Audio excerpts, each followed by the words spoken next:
Websites 2 Presentation by Stanislas Volkaert. In the assignment Website 2 for the course eSkills at the Artevelde University of Applied Sciences, I was tasked to come up with 12 Belgian websites distributed evenly over the e-commerce sites grid in order for me to get a better understanding on the ever-growing trend e-commerce. These websites range from regional companies to multinational and stock exchange listed enterprises.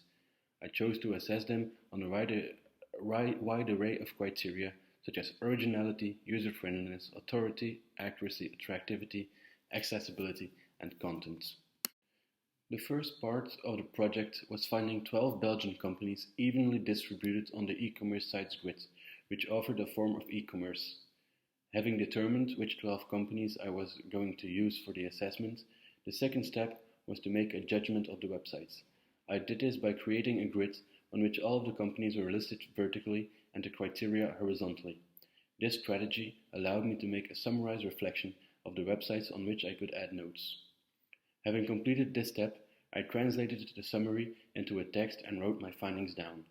Based on this text, I then wrote the discussion part of the test, in which I compared all of the companies to one another based on their websites. Finally, I wrote down my recommendations on how I believe these companies might improve their websites and generate more traffic. I am now going to talk to you about which 12 websites I chose for this assignment and what my impression of them is. Elisabeth is a Belgian chocolatier company comprising out of 10 shops in Belgium and France. By nature, Elisabeth is a B2C company as they mostly aim on tourists as clientele. Due to the global COVID pandemic, however, the company was forced to shift part of their attention to B2B related business, as they mainly supplied other companies with gift baskets for their employees.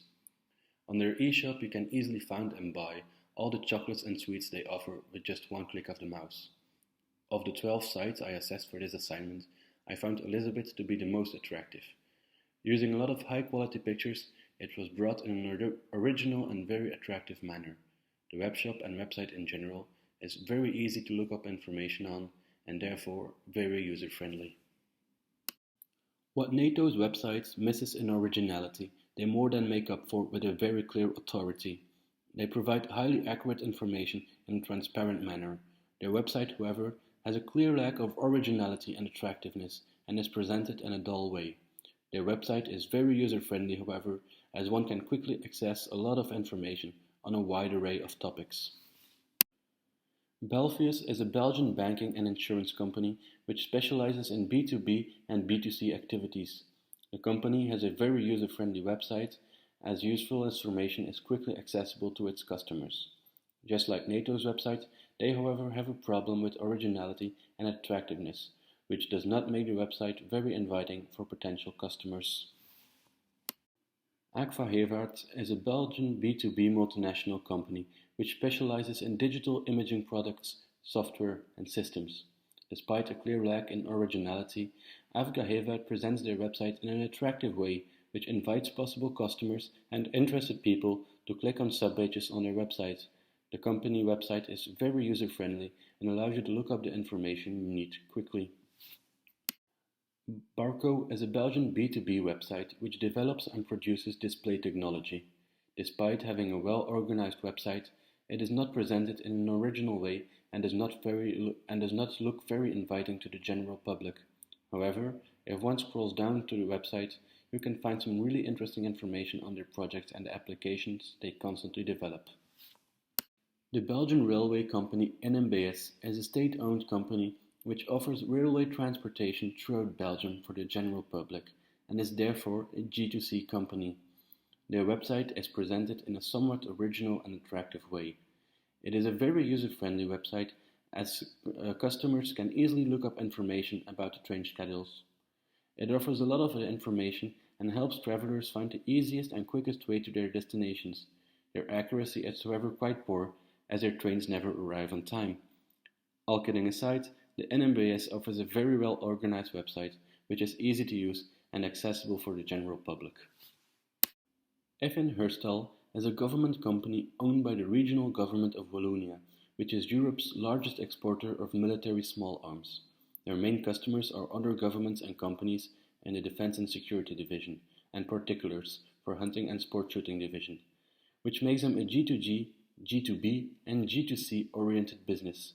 Their website is presented in an original and very attractive way by immediately grasping your attention using high-resolution pictures and graphics.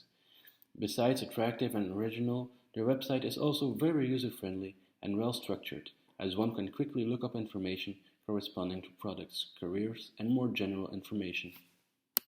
Park & Go is a Belgian company which offers specialized access control for people and vehicles for the B2B and B2G markets. Despite their website being well organized and accessible, its originality is nowhere to be found and is presented in a low to medium attractive manner. They, however, offer a user-friendly page, which allows one to quickly get to what he or she needs to know, and by using pictures, they successfully promote themselves by showing us their realized projects. Carlo Bonte Auctions acts as an intermediary for people to buy and sell art and artifacts of historical or cultural significance. As they organize auctions, they are classed as a C2C company, as they mostly auction off goods which do not belong to them. Their website immediately invites us to look further and to see what they have on offer. By using videos on their website, the only company of the 12 to do so, they present themselves in an original and attractive way. Information can quickly be found, but is however only offered in two languages, Dutch and English, which might put off possible sellers and buyers from example Francophone Belgium. The Flemish Agency for Nature and Forest is an agency of the Flemish government devoted to help and inform the general public about regulations and permits and is therefore classed as a G2C. Their website lacks originality but is presented in an attractive way. By offering a lot of information and step-by-step explanations, example given on how to access the e-locket, they are very user-friendly and rich in content. Their website is however a bit chaotic, as they use a lot of color in their text and bold lettering. Their authority and accuracy are however very high, as they offer information in a transparent and accessible way as any government agency is expected to do so. Another downside is that the page is only offered in Dutch and is therefore not easily accessible for non-Dutch speakers.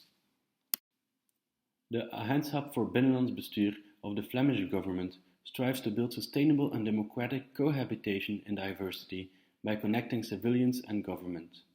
Their website is presented in a very dull manner and lacks both originality and attractiveness.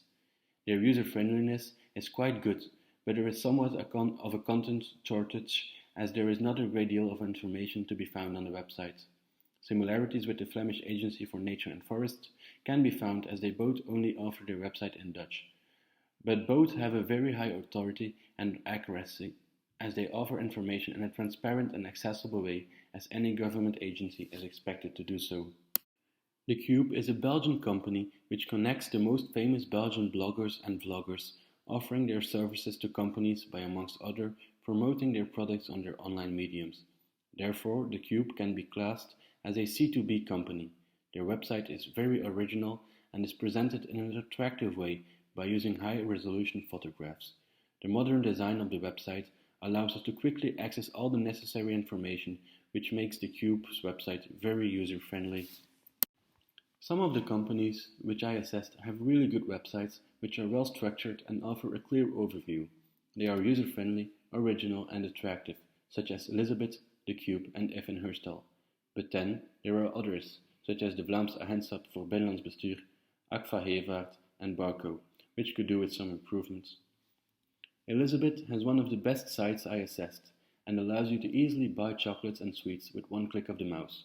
Their website has a beautiful layout and is easy to navigate. Although NATO's website is very informative and transparent, they could do with some originality and attractiveness. They could, for example, find an interactive way for people to access their site and allow them to get a better understanding of what is going on in the world. Belfius has a very user-friendly website, and in just a few clicks you can access all of your confidential information and bank accounts. The problem it faces, however, is that its site is not attractive for possible clients. For example, some of the pictures they use on their site are of inferior quality. Therefore, I suggest that they do a complete makeover of their website in order for it to become more attractive. Agfa Hevaart's website was made for professionals and is, despite a lack of originality, well made. It allows you to quickly navigate the website and find what you are looking for. Barco's website, much like Afgahevart's, is built for professionals and is really interesting for people outside of the branch as well, to learn more about what they do and what their applications are. The NMBS has a very user-friendly and informative website. One recommendation that I would make, however, is for them to create a kids section on their website. That way, children could learn more about safety around trains and railways whilst playing games. A good example of this is the Dumb Ways to Die game, which was originally a rail safety campaign for Metro Trains Melbourne. Evan Herstal presents a very well-made website which is user-friendly, original and attractive. Other websites, such as the Agentschap voor Binnenlands Bestuur, could learn from their websites.